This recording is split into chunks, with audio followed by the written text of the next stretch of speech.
هاي الموسى الحلوة، هاي اللي راح شبابنا بيه قتلوا بيها شبابنا وقتلوا اخواننا وقتلوا اشياء عشانك، واحنا هسه جاي ناخذ الدور مالتنا. هي هاي الموسى. هاي هسه معنا ثلاثة فلوس، امرنا ساعة ما يصير عليه ساعة. والتأثير هاي المغارب. هاي الموسى. شوفها؟ هاي الموسى، احنا جاي ندافع عنها احنا اللي جينا ندافع عن الموسى، وهذا شرطه. اللي غدر الجندي، اللي غدر الشرطي، اللي غدر الناس الفقراء. ليش؟ شنو ذنب العراق؟ شو نسوي؟ اكو واحد داعي العراق؟ من كل الدول، من كل العالم، واحد هو العراق اللي قال كافي جروح. والله جاي يعني جرح فوق جرح، جرح فوق جرح، ترى هم الناس تتعب ولا ما في حاجة.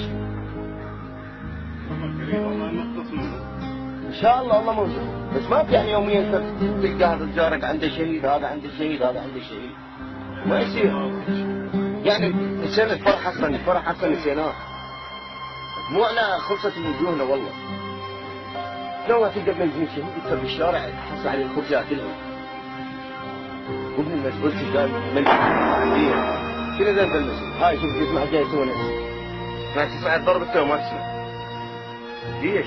شنو ذنب العراق؟ هاي البيوت. هاي بيوت ما تفكر بعد شو يسوي به داعش.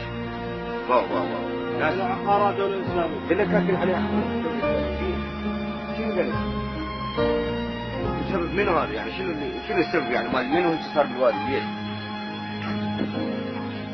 سوي شيء يلزمنا اللي يعيش، عارف تعيش بواحد الاسواق مالتهم، واحد البيوت مالتهم. هاي كله يعني شنو؟ هو لما طابوقين على مود يجي له بيت يستقر هو واخوانه.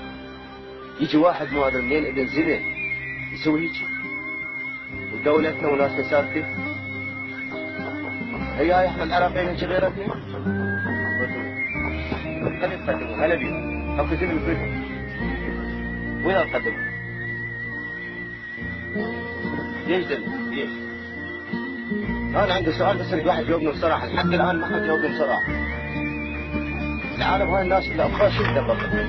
هاي المطار هذا هو متسجل قاعد له. فين؟ شنو ذنب؟ اذا ذنب جارنا بشهر طفل عمره 7 سنوات 3 سنوات 4 سنوات كثير يسوي شيء.